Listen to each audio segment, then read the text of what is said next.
Alhamdulillah hamdan katsiran thayyiban mubaraka. Alhamdulillah dauman wa abada. Wassalatu wassalamu ala Rasulillah Ahmada wa ala alihi wa ashabihi wa man tabi'ahum ila yaumiddin. Amma ba'd. Ibu-ibu yang dirahmati Allah Subhanahu wa taala, kita bersyukur kepada Allah atas segala karunia yang Allah karuniakan kepada kita. Nikmat sehat badan, waktu luang, nikmat keluarga, segala nikmat yang tidak mungkin bisa kita hitung jumlahnya. Di antaranya adalah nikmat bermajlis ilmu. Allah berikan pengetahuan kepada kita dengan jalan kita mau duduk bermajlis ilmu, bersabar menuntut ilmu, mendengarkan nasihat guru. Di dalam keterangan kitab-kitab para ulama dituturkan oleh Syekh Shalih Al-Utsaimin ketika mentahrid para hujjaj untuk selalu beramal sholih dalam setiap saat. Ada 3 nasihat. Yang ketiga ini akan memotivasi kita untuk senantiasa beramal sholih kapanpun, dimanapun, bersama siapapun. Yang pertama, motivasi pertama, harus yakin, harus sadar, harus paham bahwa setiap amal sholih adalah bentuk rasa syukur kita kepada Allah, baik lahir dari ucapan atau perbuatan, bahkan sekedar niat baik, azam sholih, bahwa amal sholih adalah bentuk rasa syukur atau pembuktian dari kita bersyukur atas setiap karunia Allah. Mana ayatnya? Mana dasarnya? Mana Sandri Al-Hanif? Apa ayatnya? I'malu ala Dauda syukra wa qalilun min ibadiyash syakur.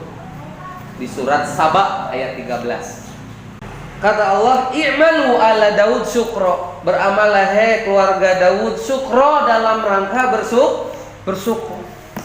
Kalaulah beramal sholih adalah bukti dari syukur, maka nisbatnya nanti akan berbeda-beda setelah kewajiban yang sama-sama Allah wajibkan. Setelah keimanan, ketauhidan, sholat, jelas itu kewajiban yang bila hilang itu gugur keimanan kita. Contoh, bukti syukur seorang asatidzah, ustadz, guru, murabbi, mengajar dengan tulus, menerangkan hukum agama tanpa banyak basa-basi. Bentuk syukur dari seorang istri bakti kepada suami. Bentuk syukur dari seorang anak bakti kepada orang tua.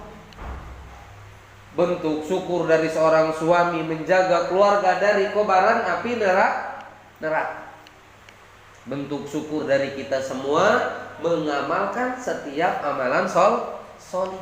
Yakini bahwa setiap amal sholih adalah bentuk rasa syukur. Sedangkan janji Allah, la in syakartum la azidan.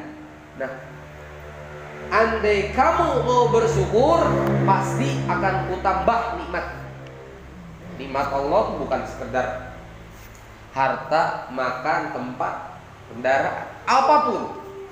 Hari ini yang ada pada diri kita tidak lain adalah karunia dan nikmat Allah. Sehat badan, nikmat, memiliki nalar, akal, pikiran sehat, itu juga nih.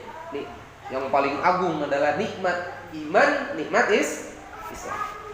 Maka beramal sholihlah supaya kita menjadi hamba-hamba yang bersyukur, agar janji Allah benar-benar ada, bisa kita dapat secara utuh, kita rasakan. bahwa barang siapa yang bersyukur maka Allah akan tambahkan nikmat. Kalau mendengar ayat janji, ingat kata-kata para ahli tafsir. Zawalul qaun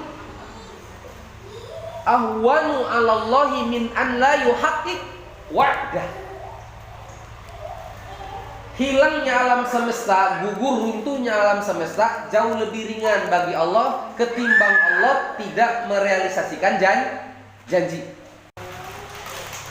Kalau ada hilang nikmat dari diri kita, mesti tidak lain karena dosa. Manazala adzabun illa bidambin. Tidaklah turun satu azab siksa kecuali karena dosa.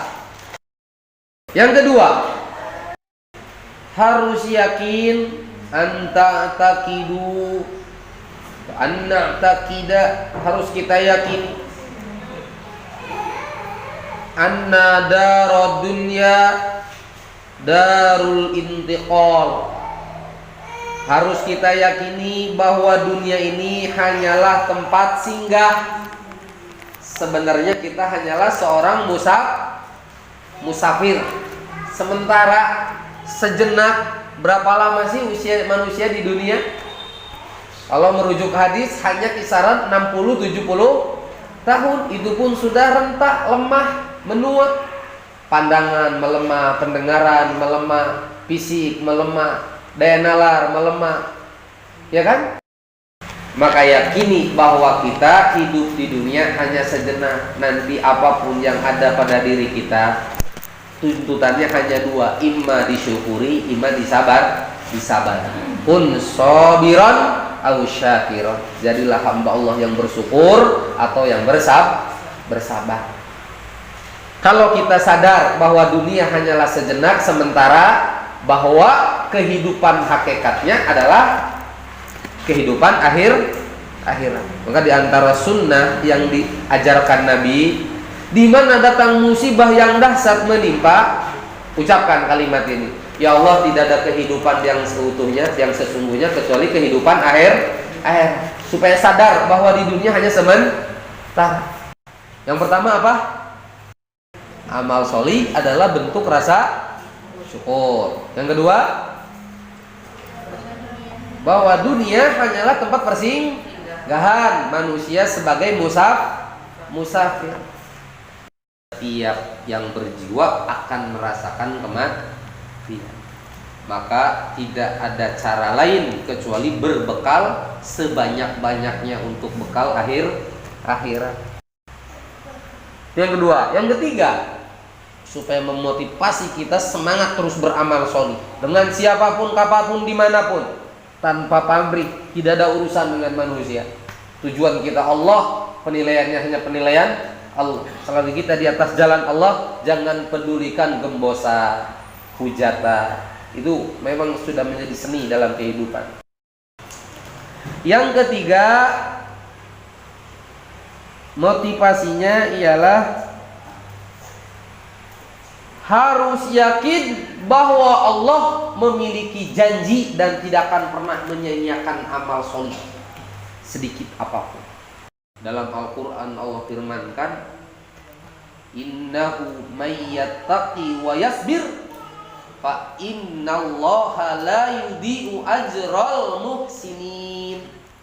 Sesungguhnya siapa yang bertakwa kemudian bersabar, sungguh Allah tidak akan menyia-nyiakan sedikit pun pahala untuk orang-orang yang beramal soleh.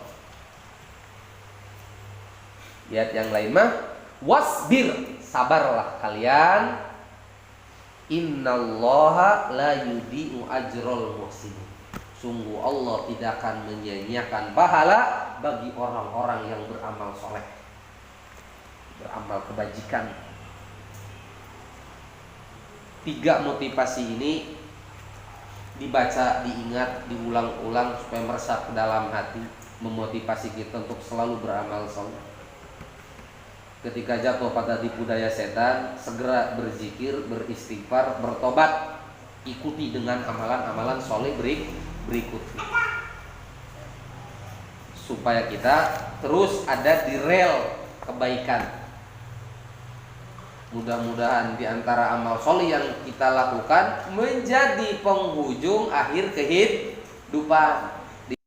Wafat dalam keadaan husnul khotimah, wafat sedang berbakti kepada suami, wafat sedang masak untuk keluarga, wafat misalnya sedang majelis ilmu, wafat sedang berzikir, wafat sedang silaturahim, wafat sedang beramal soleh apapun bentuk. Jangan diintibar zohirnya. Kadang zohirnya seakan-akan tabrakan memang, atau tertimpa musibah atau apa saja. Bahkan para sahabat zohirnya mah dibunuh musuh-musuh agama. Tapi ketika hikmat wafat di dalam perjuangan agama, itulah husnul khotimah. Itu 3 perkara yang mudah-mudahan dengan ketiga tersebut memotivasi kita untuk terus beramal solih. Itu dituturkan oleh Fadilatus Syekh Shalih Al-Utsaimin, seorang pengajar Masjid Nabawi. Mudah-mudahan menjadi ilmu masuk ke dalam hati, berbuah amal solih. Mudah-mudahan kita tergolong hamba-hamba Allah yang Allah inginkan kebaikan, sehingga Allah berikan pemahaman terhadap agama. Wallahu a'lam bishawab.